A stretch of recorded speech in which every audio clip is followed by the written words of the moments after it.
Hey everyone, welcome back to the channel. In today's video, I'm going to show you how you can see your wallet address. So what wallet address is used to send and receive cryptocurrency. So if you want to send a crypto, then you need to know the wallet address of the person to whom you are sending. And if you want to receive a crypto, then the other person needs to see your wallet address to continue the transaction. So in this video, I'm going to show you how to see your wallet address in Coinbase. It's pretty simple and easy. So first of all, just open the Coinbase like this. Now to see your wallet address, it's pretty simple, but to new user, they are confused. Basically, you want to click on where it says send and receive, not buy and sell. You want to click on send and receive. Wait for some time. Once you click on send and receive, you want to go on where it says receive. Once the comment receive, this over here where it says address, a bunch of number.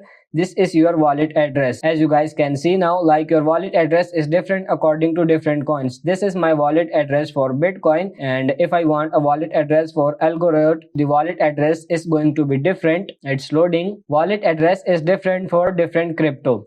Now remember, if somebody sends me a Bitcoin on wallet address of Algorand over here, then the Bitcoin they send me, I'm not gonna receive it and it's going to be lost. Just keep that in mind while receiving crypto. You want to make sure the crypto you are receiving has to have the same wallet address. If I want to receive Bitcoin, then basically I need to change my assets to Bitcoin over here and then copy this wallet address and send it to the person, and they need to send it to me on that wallet address. If they send me Ethereum in this address, I will lose the all coins. So just keep in mind, you need to choose the current coin to have a correct address, and your address is different according to different coin.